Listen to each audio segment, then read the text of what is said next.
नमस्कार, आप देख रहे हैं कुरुक्षेत्र, आपके साथ मैं हूं स्वाति श्रीवास्तव। कुरुक्षेत्र का वक्त हो चुका है।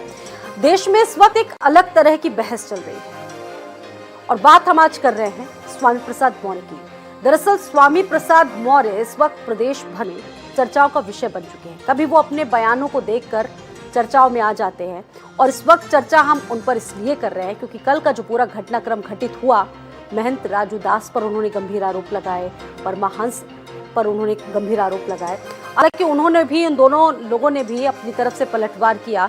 इस पूरे घटनाक्रम में कौन दोषी है या कौन नहीं है, लेकिन लगातार जो बयान निकलकर सामने आ रहे हैं, जो सियासी घटनाक्रम बनते चले आ रहे हैं इस घटना के बाद, उसके बाद बहुत सारे सवाल लाजमी है। एक खास पैनल भी इस वक्त हमारे साथ जुड़ चुका है इस पूरे घटनाक्रम पर बात करने के लिए, लेकिन स्वामी प्रसाद मौर्य चर्चाओं में आ चुके हैं और वो अब आरोप लगा रहे हैं बीजेपी पर, बीजेपी की सरकार पर अपनी हत्या की साजिश रचने का।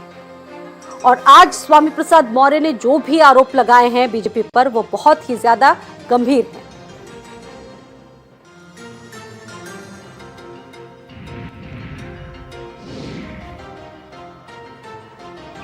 आतंकवादी और आपराधिक चेहरे हैं। सरकार को चिन्हित करके उनके खिलाफ कड़ी कार्रवाई करनी चाहिए थी, एफआईआर दर्ज करानी चाहिए थी। भाजपा प्रदेश की सरकार और केंद्र की सरकार मेरे हत्या की साजिश करने वालों के साथ शामिल हैं। भाजपा सरकार मेरी हत्या कराना चाहती है और इसीलिए ऐसे घटिया बयान देने वालों के खिलाफ भी सरकार किसी प्रकार की कार्रवाई करने से कतरा रही है। उत्तर प्रदेश का नैरेटिव बदल चुका है। अब लोग विकास की बात करते हैं, इंफ्रास्ट्रक्चर की बात करते हैं।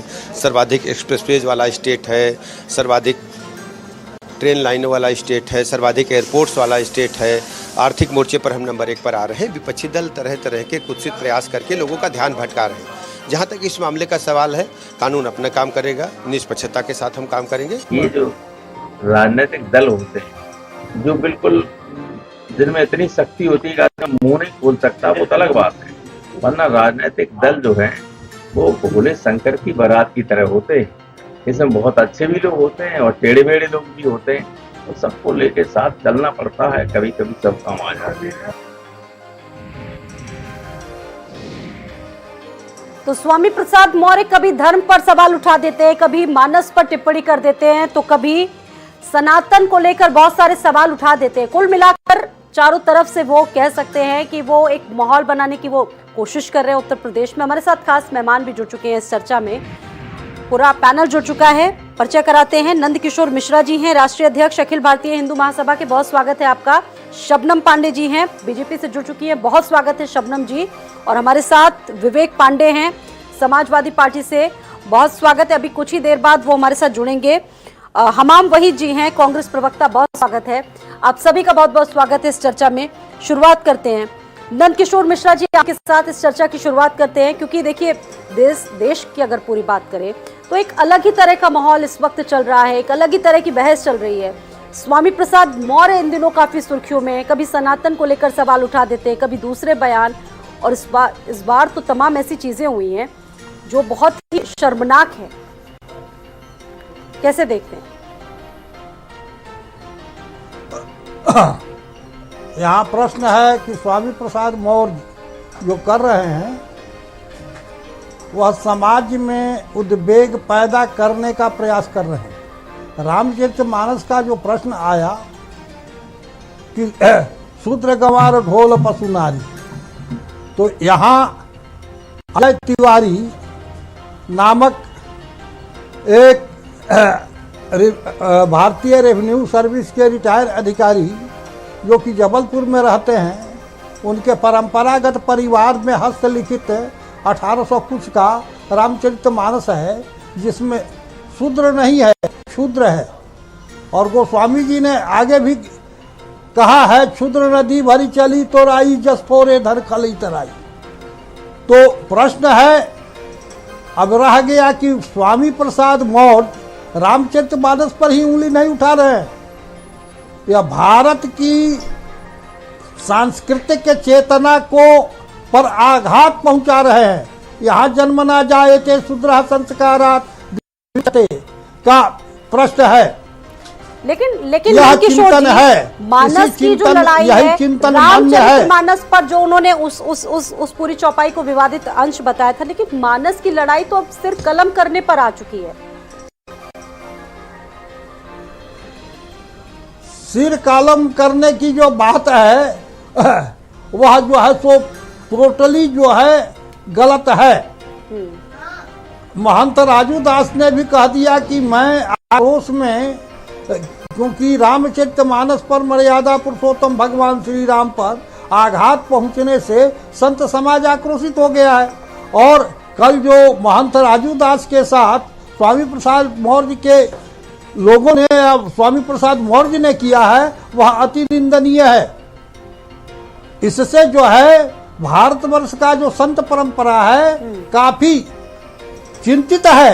आज संपूर्ण राष्ट्र जो है, संपूर्ण राष्ट्र का अपमान है, संतों का अपमान नहीं सहेगा हिंदुस्तान। लेकिन नंद किशोर मिश्रा जी, एक रामचरित सवाल यहाँ मानस पर तो यह है भी ही। है, बहुत ही सम्मान के साथ, अगर किसी की धार्मिक भावना आहत हो तो वो कानून के पास जा सकता है, कानून से जानकारी ले सकता है, लेकिन इतना एग्रेसिव होने की और जिस तरीके से ये जो माहौल बना है उसकी क्या जरूरत है, वो भी संत समाज की तरफ से अगर ऐसा आचरण किया जाता है। उन्होंने अपने बयान को वापस ले लिया है।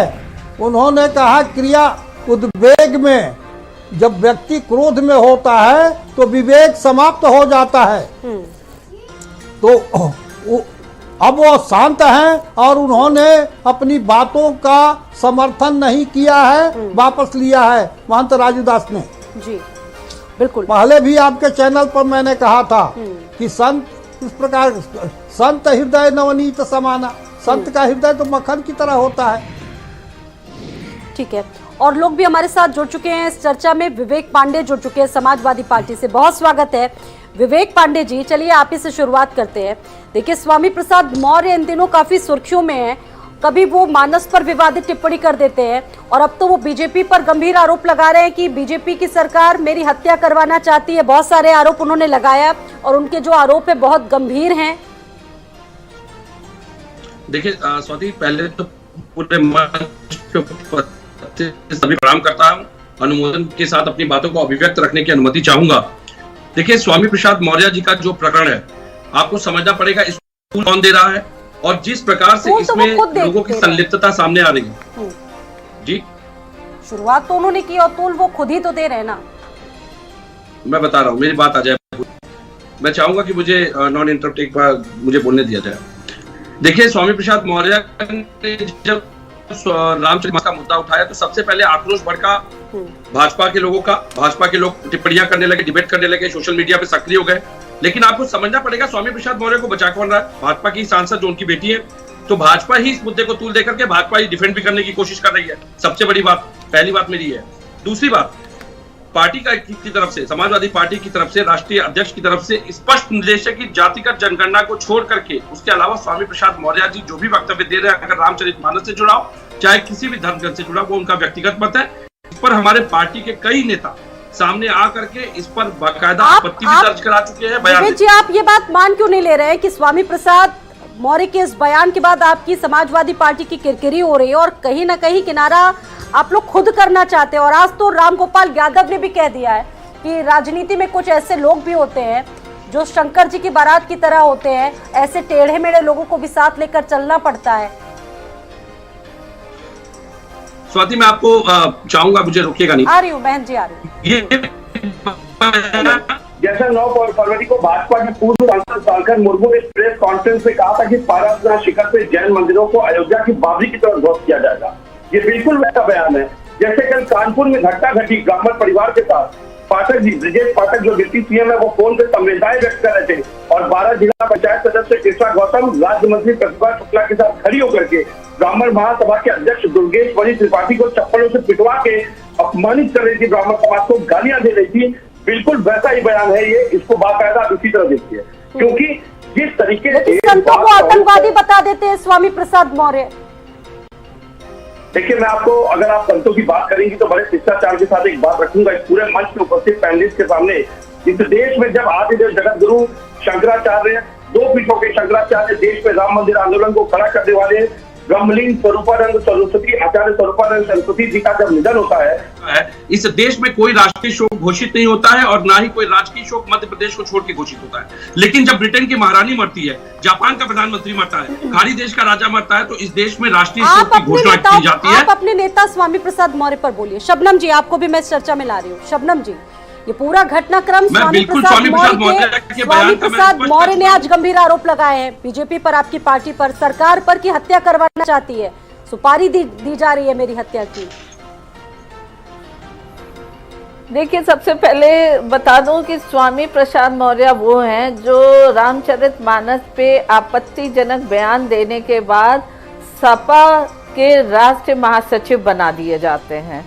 और अगर वो कहते हैं कि बीजेपी उन्हें मरवाना चाहती है या बीजेपी उनसे द्वेष रखती है, बीजेपी क्या जनता भी उनसे द्वेष और कोई भाव नहीं रखती है, क्योंकि जनता ने हराकर उन्हें एक तरफ कर दिया। उनकी राजनीति पाताल में घुस चुकी है।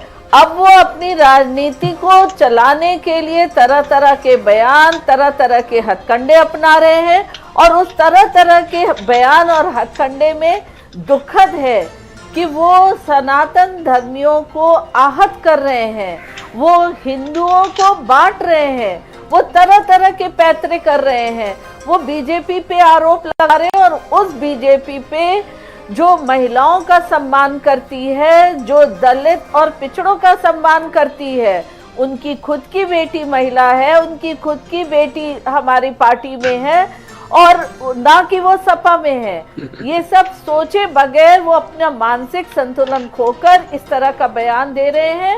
और वो बयान नहीं, आरोप तो उनकी तरफ से बहुत गंभीर लगाए गए। राष्ट्रपति को उन्होंने पत्र लिखा है, प्रधानमंत्री को पत्र लिखा है, मुख्यमंत्री को पत्र लिखा है, मुख्य सचिव को पत्र लिखा है। देखिए, मैंने कहा ना, वो मानसिक संतुलन खो बैठे हैं, क्योंकि उन पर दबाव सपा प्रमुख से निश्चित तौर पे पड़ रहा है ऐसे बयानों को देने का। तो उनके आगे खाई और पीछे कुआं, वो जाए तो कहाँ जाए। तो वो तरह तरह के पैतरे अपना रहे हैं। और आप देखिए किस तरीके से उनका क्या हाशिर हो रहा है। जनता नकार चुकी है, बसपा और भाजपा नकार चुकी है। अब वो गए हैं उस पार्टी में जहां गुंडागर्दी, बदमाशों, इनका राज चलता है। लेकिन शबनम जी, तो ऐसी इसका पार्टी तो में सीधा फायदा आपको ही मिल रहा है ना, आपकी पार्टी को ही मिल रहा है ना। देखिए, वो पहले ही चुनाव हार चुके हैं। अब चुनाव सामने देखने के बाद उनमें वो डर और बौखलाहट उनमें फिर से समाहित हो गया है और उनकी बातों को नजरअंदाज करने की जरूरत है। मतलब आप क्योंकि वो अपना बीजेपी इसको बहुत ज्यादा सीरियसली नहीं ले रही है, इस पूरे घटनाक्रम को बहुत ज्यादा सीरियसली नहीं ले रही है। जनता इसको बहुत मजबूती से ले रही है, क्योंकि जनता समझ चुकी है ये वो मुखौटा है जो दलित मुखौटा बनकर केवल मंत्री पद के लिए इस पार्टी से उस पार्टी भागते चल रहे हैं। देखिए, ठीक है, तो सीधा सीधा आरोप स्वामी प्रसाद मौर्य ने लगाया कि इतनी धमकियां मुझे दी जा चुकी हैं, संतों ने दी इतनी धमकियां, राजू दास ने इतनी धमकियां दी, लेकिन इतनी धमकियों के बाद भी सरकार चुप है, सरकार ने कोई कार्रवाई नहीं की अब तक। संत राजू दास ने अपने बयान को वापस ले लिया, इस बात को वो अच्छी तरह जानते हैं। और अब उन्हें समझ नहीं आ रहा कि वो कौन सा पैतरा अपनाए, इसलिए ये अपनी धमकियों पे बात ला रहे हैं। लेकिन धमकी तो जनता की तरफ से है। जनता जान गई है कि ऐसे नेता को विधायकी या लोकसभा का चुनाव हराना है, और कैसे हराना है जनता इन्हें चुनाव के दौरान बताए। इस बात को वो बेहतर तरीके से समझ चुके हैं, इसलिए चुनाव से पहले इस तरीके की पैतरेबाजी कर रहे हैं। वाहिद जी, एक टिप्पणी आपसे। देखिए, मेरा मानना यह है कि समाजवादी पार्टी और भारतीय जनता पार्टी दोनों इस प्रदेश में सांप्रदायिक जातिगत आधार पर दंगे कराना चाहती है। प्रश्न ये है कि जब प्रदेश भयंकर बेरोजगारी से करा रहा है, जब देश संगठित जो लूट है मोदी सरकार के खिलाफ पूरा देश एकजुट हो रहा है, तो भाजपा सरकार अपनी नाकामी और अपनी असफलताओं को छुपाने के लिए इस तरीके के मुद्दों को तूल देना चाह रही है। और समाजवादी पार्टी का उसका बराबर साथ है। एक तरफ समाजवादी पार्टी के आशीर्वाद से स्वामी प्रसाद मौर्य हैं, तो दूसरी तरफ भारतीय जनता पार्टी के समर्थन से राजू दास है। प्रश्न ये है कि जो प्रदेश की जनता है वो धार्मिक उन्माद में बहुत झेल चुकी है। अब वो विकास के नाम पे विकास कर चाहती है।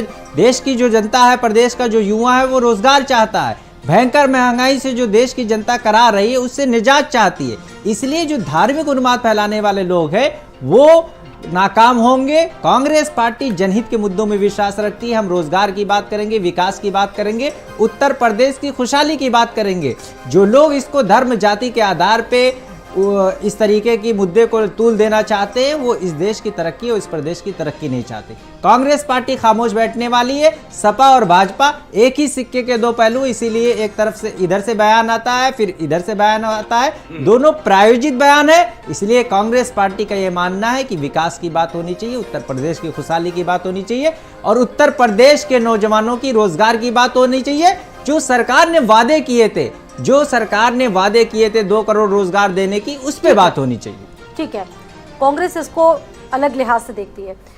एक टिप्पणी ले लेंगे दिलीप यशवर्धन जी से। दिलीप यशवर्धन जी, आप देख रहे हो कि ये पूरे विवाद निकल कर सामने आ रहे हैं। अब तो स्वामी प्रसाद मौर्य मुखर हो चुके हैं, लेकिन महंत राजूदास जी भी कह रहे हैं और परमहंस जी भी कह रहे हैं कि जो चीज़ें हुई, लगातार सनातन पर आवाज़ उठाई जा रही है, इतने सारे सवाल उठाए जा रहे हैं, वो इसे बहुत हिंसात्मक बताते हैं। आप किस दृष्टिगत से देख रहे हैं, दृष्टिकोण से देख रहे हैं इसे? स्वाति जी, अगर आप सच्चाई से देखेंगे या मानेंगे तो इस देश में जाति की, धर्म की कहीं कोई लड़ाई नहीं है। अगर लड़ाई है तो व्यक्तिगत लाभ की और राजनीतिक लाभ की। इसी व्यक्तिगत और राजनीतिक लाभ के चलते इन बातों को एक मुद्दा बनाया जाता है और इन मुद्दे के माध्यम से समाज में वैमनस्यता फैलाई जाती है। ये जो इस समय रामचरितमानस को लेकर के लड़ाइयाँ हो रही हैं या जो बयानबाजियाँ चल रही हैं, चाहे वो स्वामी प्रसाद मौर्य की तरफ से हो या संत समाज की तरफ से हो या कहीं से भी हो, ये मामला बढ़ता चला जा रहा है और बढ़ने से अल्टीमेटली सामाजिक नुकसान हो रहा है, धर्म का नुकसान हो रहा है और हम अपने ही सनातन धर्म का मजाक उड़ा रहे हैं। वो मजाक किसी के भी माध्यम से उड़ रहा हो, इसमें ज़रूरी है सरकार को बहुत सख्त रुख अपनाने की। ये राजनीतिक मामला मत समझ के सरकार तूल मत दे, क्योंकि इस समय सरकार पावर में है। अगर हम कोई मामला शांत करने की बात कहेंगे तो सरकार से कहेंगे और सरकार ही इसको ठीक भी कर सकती है। अगर स्वामी प्रसाद मौर्य इस तरह का बयान दे रहे हैं, उनके ऊपर हमला हो रहा है या उनके आदमी महंत राजूदास पर हमला कर रहे हैं, तो इसका मतलब जो तीखी नोकझोंक है वो दोनों तरफ से हो रही है। शुरुआत स्वामी प्रसाद मौर्य ने करी है, लेकिन इसका अंत सरकार को ही करना पड़ेगा, वरना सरकार अगर भारतीय सरकार को हटा देते हैं, भारतीय जनता पार्टी अगर इसको राजनीतिक लाभ के तहत ये चाह रही है कि स्वामी प्रसाद मौर्य और गलत कहें ताकि 2024 में उनको इसका राजनीतिक लाभ मिले, जो हिंदू समाज है वो उनसे भड़के और वो वोट बैंक बन करके भाजपा की झोली में चला जाए। अगर ये उद्देश्य है तो मैं कहूंगा कि ये उद्देश्य बिल्कुल गलत है, समाज के सामाजिकता के धर्म के खिलाफ है। ये नहीं होना चाहिए। राजनीतिक लाभ के चलते, व्यक्तिगत लाभ के चलते धर्म का मजाक नहीं उड़ाया जाना चाहिए, सनातन संस्कृति का मजाक नहीं उड़ाया जाना चाहिए और उसके लिए लेकिन देखिए संत सबसे समाज महत्वपूर्ण बात है कि वो अपने स्वाति स्टैंड पर पूरी तरीके से कायम। स्वाति जी, मैं कह रहा हूं कि संत समाज को स्वामी प्रसाद मौर्य से बहस करने की जरूरत नहीं है। जब एक टीवी शो ऑर्गेनाइज किया गया और मालूम था कि वहां डिबेट इसी बात पर होगी और डिबेट में कोई एक तरफ नहीं बोलेगा, स्वामी प्रसाद मौर्य अपने आप को सही बताएंगे और संत समाज को गलत कहेगा, तो जाहिर सी बात है कि वहां डिबेट होनी थी। तो महंत राजूदास को जाने की जरूरत ही नहीं थी, उन्हें सरकार के पास जाना चाहिए। योगी जी खुद ही संत समाज से आते हैं, सनातन धर्म की संस्कृति का उन्होंने बोझा उठा रखा है अपने कंधे पे, तो वो क्या कर रहे हैं? वो इस बात का संज्ञान क्यों नहीं ले पा रहे हैं? पावर में होते भी सरकार इस बात को क्यों नहीं रोक पा रही है? इसका मतलब सवाल खड़ा होगा ना कि क्यों नहीं रोक पा रही है? रोकना चाहिए। ठीक है, और इस पर देखिए सबसे महत्वपूर्ण बात कि अखिलेश यादव ने अभी तक अपनी चुप्पी तोड़ी नहीं। शबनम जी कुछ कहना चाह रही हैं? नहीं, अखिलेश जी तो देखिए राजनीतिक लाभ लेना चाह रहे हैं। मैं कह रहा हूं ना कि अखिलेश जी राजनीतिक लाभ लेना चाह रहे हैं, लेकिन इस समय समाज में अगर वैमनस्यता फैल रही है धर्म को लेकर के कोई, या फिर इससे नुकसान उनको कितना बड़ा मिल रहा है, इस पर भी हम चर्चा करेंगे। उनको लग रहा है कि उनको राजनीतिक लाभ मिलेगा। अभी आपने बाईपोज में एमएलसी के इलेक्शन में देख लिया कि समाजवादी पार्टी का क्या हश्र हुआ। मैं कहता हूं समाजवादी पार्टी को नुकसान हो या फायदा हो, भाजपा को नुकसान हो या फायदा हो, लेकिन अल्टीमेटली समाज का, धर्म का, इस देश की संस्कृति का नुकसान हो रहा है, जिसको बचाने की जिम्मेदारी सरकार की है। ठीक है शबनम जी, उसके बाद और लोगों के पास। देखिए सबसे पहले तो यशवर्धन जी ने कहा कि राजू रामदास जी को नहीं जाना चाहिए डिबेट में। देखिए अगर किसी भी धार्मिक इशू पे वाद विवाद हो तो सबसे पहला कर्तव्य धर्मगुरुओं का है कि उस वाद प्रतिवाद में वो जाएं नहीं। और स्पष्ट उस नहीं, वो उसका समाज को रुख संदेश करें कि दें। हाँ, वाद विवाद प्रतियोगिता में जाना धार्मिक गुरुओं का नहीं, काम नहीं नहीं। है। नहीं, मैं समर्थन नहीं करता नहीं, इस बात का। एकदम वो नहीं, राष्ट्र को क्योंकि संदेश दें, अगर वो हम जनता को आधुनिक संदेश युग में दें। देखें, आधुनिक युग में देखें तो करोड़ों जनता चैनल्स को देखती है। हाँ, तो और अपने चैनल के माध्यम से दे उन्हें संदेश। पता चलता है जब धर्मगुरु कोई बात को कहते हैं। तो आप इस तरीके से धर्मगुरुओं को किसी क्षेत्र विशेष में रोक नहीं सकते। हाँ, राजनीतिक लोगों को इस तरीके की धार्मिक टिप्पणी नहीं देनी चाहिए और उसमें सबसे पहला कर्तव्य होता है कि वो जिस पार्टी के सदस्य, उनकी सदस्यता भंग करनी चाहिए, पार्टी उन पर कठोर कार्रवाई करे और कानून व्यवस्था को ऐसे तो सुचारू रूप से सपना चलने जी, के आपकी लिए पार्टी के भी बहुत सारे लोग हैं जिन्होंने कहा है वो ऐसे। सरकार करेगी। लेकिन जो अगर किसी पार्टी विशेष का कोई भी व्यक्ति, चाहे वो मंत्री हो या कार्यकर्ता हो, अगर इस तरह की टिप्पणी करता है तो पार्टी को त्वरित भाव से उस पर कार्रवाई करना चाहिए, पार्टी से निष्कासित विवेक जी, करना लगातार चाहिए। ये बात उठ रही है कि आप लोग स्वामी प्रसाद मौर्य पर कोई कार्रवाई क्यों नहीं कर रहे हैं, अखिलेश यादव अपनी चुप्पी क्यों नहीं तोड़ रहे हैं, कोई बात क्यों नहीं बोल रहे हैं। शिवपाल यादव कह देते हैं आकर कि उनका पर्सनल बयान हो सकता है, उनकी पर्सनल सोच हो सकती है। आज रामगोपाल यादव भी अपनी प्रतिक्रिया दे देते, लेकिन अखिलेश यादव मौन व्रत धारण किए हुए हैं इस मामले पर। सब सुनना चाहते हैं अखिलेश यादव कि क्या कहना चाहते हैं, उनकी क्या सोच है स्वामी प्रसाद मौर्य पर। विवेक जी, मैं तो बड़ी जिम्मेदारी से ये सवाल उठा रहा हूँ कि आदरणीय शबनम जी जो कह रही है कार्रवाई करने की बात, क्या अपने जिला पंचायत सदस्य कृष्णा गौतम और प्रतिभा शुक्ला पे कार्रवाई कर दी इन्होंने? कल के कानपुर वाली घटना को लेकर के जो आचरण इनके नेताओं ने वहां पे दिखाया ब्राह्मण समाज के पदाधिकारियों के साथ, क्या उन पे कार्रवाई कर दी? क्या मैं तो बड़ी जिम्मेदारी से पूछ रहा हूँ। कल भाजपा का कोई एक प्रवक्ता चाहे वो ब्राह्मण समाज का हो चाहे किसी अन्य वर्ग का, या तो बीबीसी के डिबेट में व्यस्त था और या तो फिर छवि सुधार के अपने समिट के कार्यक्रम में व्यस्त था, लेकिन किसी के भी सोशल मीडिया वॉल से लेकर किसी डिबेट में मुझे कोई कानपुर की घटना पे बोलता चर्चा करता ना दिखा किसी भी डिबेट में। तो ये तो सोचने वाली बात है कि ये कार्रवाई की बात कर रही है। संजय निषाद को कैबिनेट मंत्री बना दिया, जो कि भगवान श्री राम के अस्तित्व में सवाल उठा रहे थे। Deputy CM test tube baby भूल गई क्या कार्रवाई की थी, जरा याद दिला दीजिए मुझे भी। रम में राम बसाने वाले उनके बेटे को आबकारी मंत्री बना दिया, जिसने कि मंदिर प्रांगण में शराब बंटवा दी, और ये बात करती है कार्रवाई की। मुझे लगता है कम से कम समाजवादी पार्टी में लोकतंत्र जीवित है, जिसको विरोध करना है वो विरोध कर रहा है, खुलकर कर रहा है, डंके की चोट पे कर रहा है। लेकिन भाजपा में तो ये स्थिति है कि आरएसएस के मोहन भागवत, जिनको अल्प ज्ञान है, ज्ञान ही नहीं है, राजा सत्यव्रत की लिखी हुई सारी बातों को ब्राह्मणों पे थोप दिया। कल की आप घटना का जिक्र करें, चलिए उसी पर प्रकाश डाल देते। कल की घटना कानपुर देहात की आप बात कर रहे हैं, स्वामी प्रसाद मौर्य बार बार दलितों की आवाज उठाने की बात कर रहे हैं, महिलाओं की आवाज उठाने। कल की घटनाओं पर एक शब्द भी उनके मुंह से नहीं निकले, क्या वो बोल नहीं सकते थे इस पूरे मामले पर? क्या ब्राह्मण समाज का डेलीगेशन नहीं गया? अगर स्वामी प्रसाद पिछड़ों की राजनीति कर रहे हैं, वो पिछड़े वर्ग की आवाज उठा रहे हैं, लेकिन ब्राह्मण समाज का डेलीगेशन समाजवादी पार्टी का गया, रोकने का काम किसने किया? क्यों रोक रहे थे भाई? और वो तो छोड़ दीजिए, सीतापुर में भी वैसा ही प्रकरण दोहरा दिया, पहले आग लगा दी, उसके बाद कैंसर पीड़िता के घर पे बुलडोजर चलवा दिया। भाई आप अपने ही सुशासन को कायम नहीं रख पा रहे, आप समाजवादी पार्टी पे सवाल उठाएंगे। आपके ब्राह्मण नेता इनके भाजपा के एक शब्द न बोल सके, आरएसएस का विरोध तक न दर्ज करा सके। हम कम से कम खुल करके लोकतांत्रिक व्यवस्था के अनुसार विरोध तो कर रहे हैं। मैं तो ये सवाल पूछ रहा हूँ, इनकी पार्टी में लोकतंत्र जीवित है? सीधा सवाल ये है कि रामचरित मानस पर सवाल उठा रहे हैं स्वामी प्रसाद मौर्य। स्वामी प्रसाद मौर्य, रामचरित, बाकी सारी चीजें अपनी जगह है, लेकिन नहीं, क्या हिंदुओं की राजनीति है रामचरितमानस में? ब्राह्मणों को हिंदू मानती है, हिंदुओं की नब्ज में है रामचरितमानस। अगर उसी पर सवाल उठा देंगे तो बातें की जाएंगी ना, सवाल तो उठेंगे। सनातन पर सवाल वो उठा देते हैं। सनातन पे सवाल उस दिन नहीं उठा था क्या, जिस दिन आचार्य स्वरूपानंद सरस्वती जी का निधन हुआ था और ब्रिटेन की महारानी के चरणों में नतमस्तक होकर के मोदी जी राष्ट्रीय शोक की घोषणा कर रहे थे, और इस देश में राम मंदिर आंदोलन खड़ा करने वाले हमारे दो पीठों के पीठाधीश्वर, हिंदुओं के धर्मगुरु, जिनको की बुलाया तक नहीं इन्होंने, ऋषिलान्यास के कार्यक्रम में पादुका पूजन तक नहीं की चारों पीठों के पीठाधीश्वरों की, ये सनातन की रक्षा करेंगे। नंदकिशोर मिश्रा जहाँ पे धर्माचार्य का अपमान होता है, शंकराचार्य का अपमान होता है, ठीक है, वो भाजपा सनातन की बात करेगी। ठीक है, नंदकिशोर मिश्रा जी कह रहे हैं राजनीति में कथनी और करनी में बहुत अंतर है। यह डॉक्टर राम मनोहर लोहिया के से समाजवाद के नाम पर राजनीति करने वाले बिहार के शिक्षा मंत्री चंद्रशेखर यादव ने इस विषय वस्तु को उठाया और स्वामी प्रसाद मौर्य ने उस दिल्ली में आग लगाया। अब रह गया स्वामी प्रसाद मौर्य का, तो अखिलेश यादव जो है उनको प्रमोशन देकर महामंत्री बना रहे हैं, और भाजपा जो है स्वामी प्रसाद मौर्य की बेटी को अपनी सांसद बनाकर रखी हुई है। तो दोनों के कथनी और करनी में बहुत अंतर है।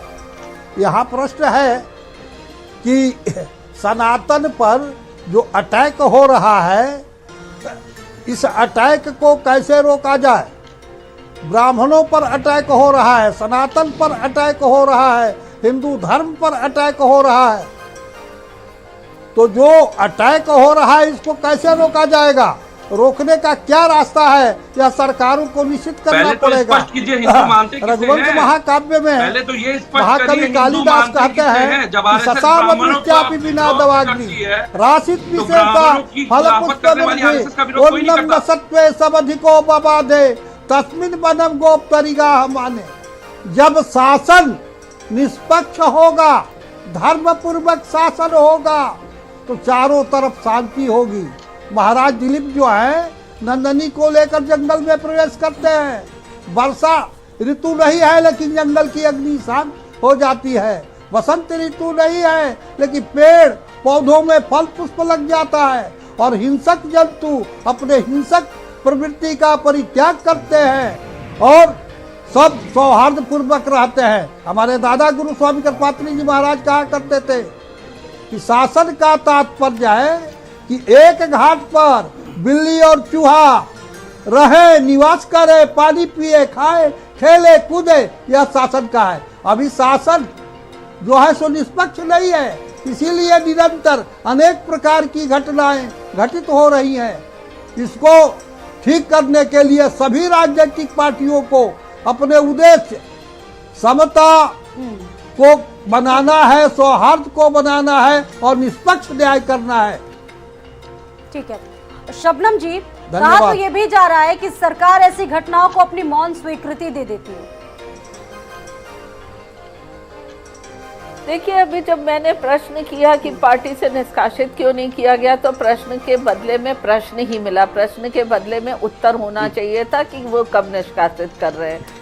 और जिस तरीके से रामचरितमानस के खिलाफत किया गया और उसमें एक साथ खड़ी है सपा के सारे कार्यकर्ता से लेके नेता तक, तो इन्हें याद दिला दूं जिस तरीके से अयोध्या आंदोलन में परिंदा भी पर नहीं मार सकता और कार सेवकों पे गोली चलाई तो उसका हश्र सपा को झेलना पड़ा, वो हश्र आज भी झेलना पड़ेगा, क्योंकि कहीं ना कहीं वो अपने हश्र को समझते हैं और इसीलिए विनाश काले विपरीत बुद्धि का जो है वो पूरा उदाहरण पेश कर रहे हैं। हर कोई स्वामी प्रसाद मौर्य के साथ खड़ा दिख रहा है सपा का, लेकिन इसके ठीक विपरीत कानून व्यवस्था, सुशासन और विकास का राज है आज भारत में। और इसी सुशासन और विकास के राज को देखते हुए इनमें बौखलाहट और ज़्यादा बढ़ गई है, क्योंकि ये चाहते हैं कि जो विकास की रफ्तार है भारत में, उत्तर प्रदेश में, उसको ये कम करना चाहते हैं। ये कहीं ना कहीं माहौल बिगाड़ना चाहते हैं। पर इतना मैं आश्वस्त करती हूँ, चाहे स्वामी प्रसाद मौर्य हो या उनको उकसाने वाले पार्टी के प्रमुख हो, इन सभी को आगाह करती हूँ कि भारतीय जनता पार्टी के राज में आज एक भी ऐसा इंसान नहीं है जो कानून व्यवस्था बिगाड़े और कानून से बचकर निकल सके। तो इसलिए उन्हें कम से कम इस माफी मांगनी चाहिए। वाली घटना शायद भूल गई शबनम जी, कानपुर देहात की घटना भूल गई है। कानपुर देहात में कानून अपना काम कर रहे हैं। कानून अगर अपना काम कर रहा होता शबनम जी, तो शायद दो लोगों की जान ना जाती। तो दो शासन सोया हुआ है, वो लोगों के सामने कानून काम कर। देखिए मुख्यमंत्री जी की नजर उस इशू पे है और उन्होंने उस पर कड़ी कार्रवाई करने को कहा है। जो भी आरोपी है उनकी धरपकड़ हो रही है। कृष्णा गौतम पे क्या कार्रवाई कर रही है वो बताइए पहले आप। नहीं होती। राज्य मंत्री प्रतिभा शुक्ला को क्या पदच्युत किया जाएगा? आपने तो प्रश्न का उत्तर दिया नहीं कि कब निष्कासित किया जाएगा। प्रश्न पे प्रश्न करने से पहले उत्तर दीजिए। जिस तरीके से आपने ब्राह्मण परिवार के 2 लोगों को मार डाला, जिंदा जला करके मार डाला। कृष्णा गौतम जिस उसके बाद तरीके अपमान कर से रही है, ब्राह्मण समाज का गालियां दे रही आग में है, ये आपका घी चाल डालने का चरित्र काम चेहरा उजागर है। लगातार कर रहे हैं आपके सपा किसी के भी कार्यकर्ता और आपके नेता। संगठन में क्या पर प्रतिभा उनके सवाल बात है कि करने इस की वक्त किसी की धर्म भी को इच्छा शक्ति सियासी है। विषय बना देते हैं राजनेता, कोई कुछ भी टिप्पणी करके निकल जाता है। बहुत सारी ऐसी चीजें, बहुत सारे ऐसे घटनाक्रम, चाहे बीजेपी के नेता हो, समाजवादी पार्टी से हो, कांग्रेस से हो, धर्म को सियासी विषय बना रहे हैं आजकल लोग। ये कितना उचित है? ये कहीं से भी उचित नहीं है, सामाजिक भी नहीं है और कानूनी तौर पे भी उचित नहीं है। और धर्म को लेकर के अगर कोई सामान्य आदमी कोई बात कह देगा तो उसके ऊपर पता नहीं कितनी धाराओं में केस लगा करके सरकार उसको अंदर कर देगी। आ रही हूँ पता आपके नहीं पास, कितनी नंद किशोर। कार्रवाइयाँ उसके ऊपर शुरू हो जाएंगी। और आप देखिए दोनों ही पार्टियां, जितनी भी पार्टियां हैं, हर पार्टी एक दूसरे पर इल्जाम लगा रही है, सामने वाले को गलत साबित करने की कोशिश कर रही है, लेकिन अपनी जो गलती है उसको एक्सेप्ट नहीं कर रही, उसको सही बता रही है और सामने वाले को गलत बता रही है। हर पार्टी एक दूसरे से सवाल पूछ रही है, लेकिन जो जनता के सवाल हैं, जनता के सवालों का कोई पार्टी जवाब देना नहीं चाहती है। और यहाँ पार्टी पे मैं प्रमुखता से कहूंगा कि जो पार्टी सत्ता में बैठी है उसकी प्राथमिक जिम्मेदारी बनती है संवैधानिक भी, सामाजिक भी, राजनीतिक भी, हर तरीके से पहली जिम्मेदारी उसकी बनती है कि जो जनता की भावनाएं आहत हो रही हैं, उन जनता की भावनाओं के लिए आप क्या कर रहे हैं। क्या सिर्फ स्वामी प्रसाद मौर्य के बयानों पर एक क्रॉस स्टेटमेंट दे देने से, या ये कह देने से कि वो गलत हैं, या ये कह देने से कि जनता ने उनको पीछे भी हश्र दिखाया है और आगे भी हश्र दिखाएंगे, क्या जो आगे हश्र होना है उस हश्र के इंतजार में जनता आज धर्म का नुकसान कर ले, समाज का नुकसान कर ले, उसके लिए आपकी कोई जिम्मेदारी नहीं बनती है। आप अपनी जिम्मेदारियों से क्यों भाग रही हैं शबनम जी? आप अपनी जिम्मेदारियों से क्यों भाग रही हैं? क्या सरकार के पास ताकत नहीं है? क्या कानून में प्रावधान नहीं है कि उनको रोका जा सके? या आप इस बात को डिबेट करा करके क्यों तूल दे रही हैं? मैं ये कह रहा हूं कि समाज का, धर्म का नुकसान हो रहा है, लेकिन राजनीतिक लाभ के चलते हर राजनीतिक पार्टी, चाहे वो समाजवादी पार्टी हो, समाजवादी पार्टी भी राजनीतिक लाभ के चलते और भारतीय जनता पार्टी भी राजनीतिक लाभ के चलते इस मामले को। बिल्कुल शबनम जी, सवाल यही है कि अगर वो गलत है, वो गलत बयानबाजी कर रहे हैं, अगर धर्म के खिलाफ ऐसा कुछ बोल रहे हैं, अगर संविधान में, कानून में उसकी जगह है तो उनको दंड मिले उसको लेकर। सरकार तो आपकी है, ठीक है। हम नंद किशोर मिश्रा जी के पास जाएंगे। सर देखिए, स्वामी प्रसाद मौर्य लगातार सवाल उठा रहे हैं कि समाज में ऐसे साधु हैं जो संत के रूप में अपराधी तत्व हैं, उनके खिलाफ कार्रवाई करे सरकार।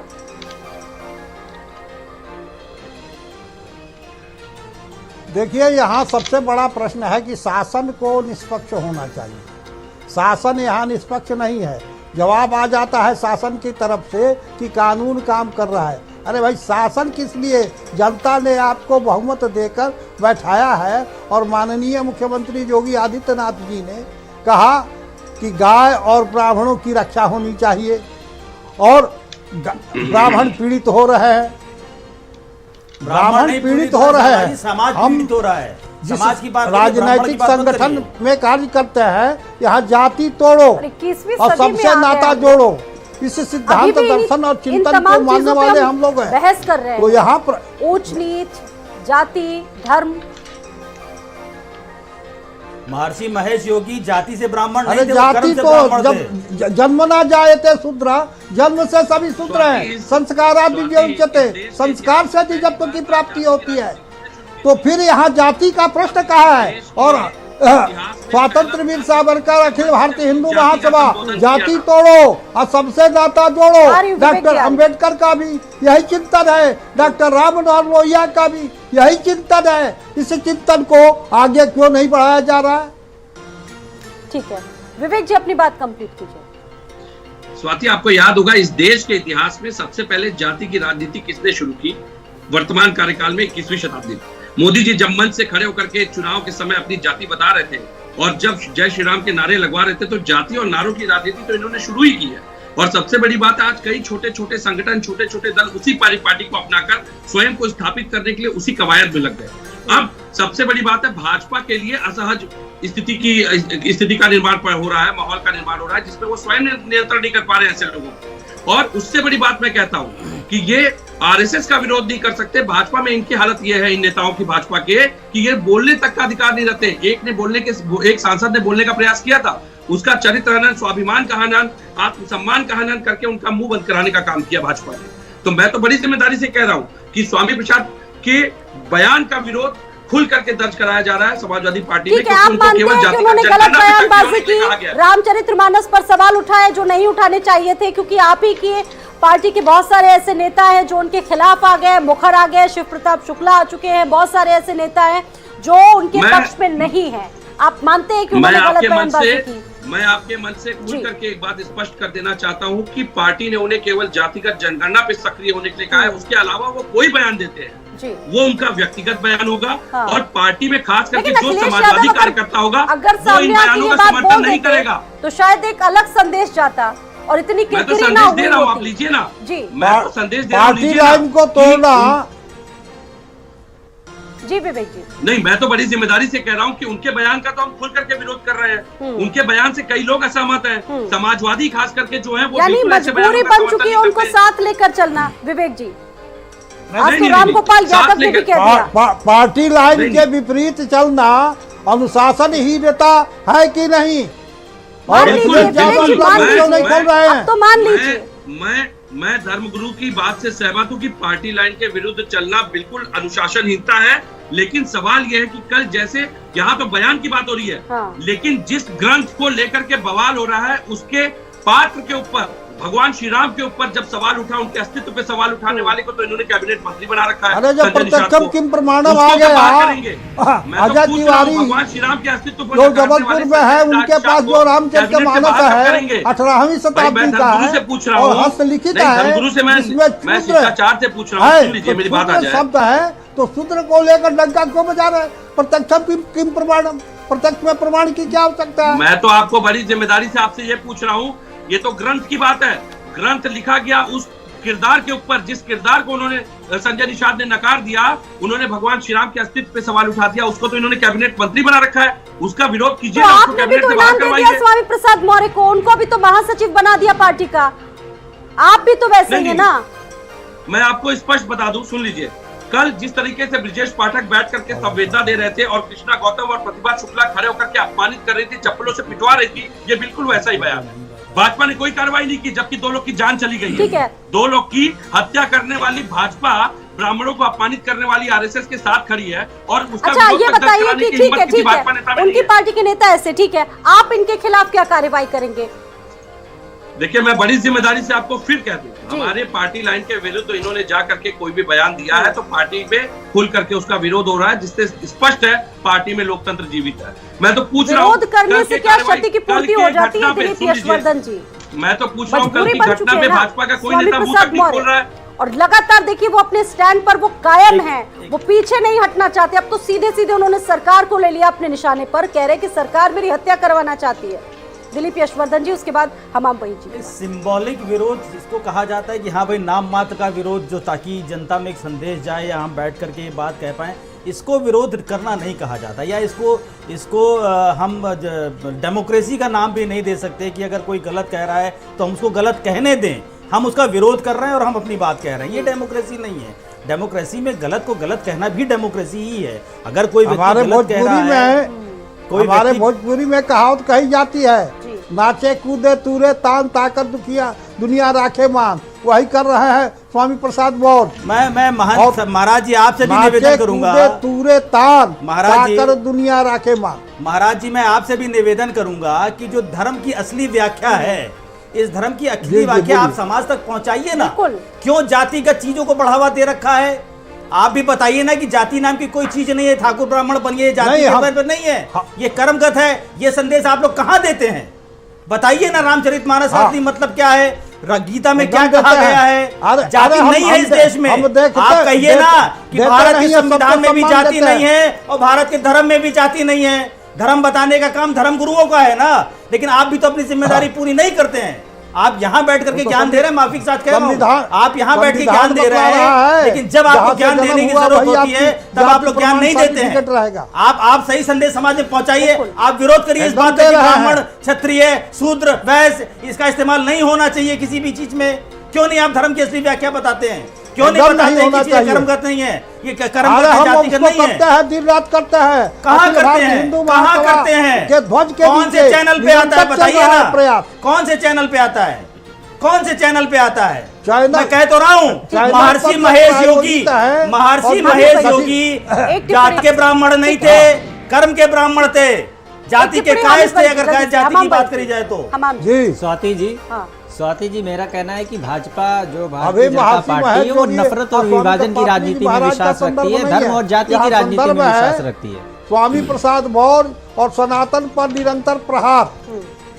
ठीक है महोदय। स्वामी प्रसाद मौर्य और सनातन पर निरंतर प्रहार, इसके लिए और भाजपा के बारे में संपूर्ण राष्ट्र और विश्व एक के सवाल जो हिंदुओं एजेंडा को का हल क्या है? जागृत हो जाना शबनम जी, इस चाहिए। मसले का और हल क्या महामना है? पंडित मदन मोहन ये बताइए, मालवीय का क्योंकि समय नहीं है चिंतन जो अब इस है, चर्चा को आगे समझे बढ़ाने। शक्ति कल नहीं, युगे नहीं, शबनम जी, जवाब हो दो। जाओ सनातन में स्वामी प्रसाद मौर्य नहीं आते हैं क्या? विरोधियों को अपने नहीं, भाजपा को संगठित क्लीन चिट आवाज दीजिए। जनहित के मुद्दों पे जवाब क्यों दो। नहीं बात होती? धर्म और राजनीति पर कब तक बात चलेगी? देश का नौजवान जो है, उत्तर प्रदेश का नौजवान, वो विकास चाहता है, रोजगार चाहता है। अभी आज सुशासन की बात कर रही थी महोदय जी, अभी आज ही चार्टर्ड अकाउंट को गोली मारकर हत्या कर दी जाती है, उस पर क्यों नहीं बात होती? एक तो हम रोजगार नहीं दे सकते, और जो भी हमारे पास प्रोफेशनल है उनकी इस तरीके से दर्दनाक हत्या की जाती है।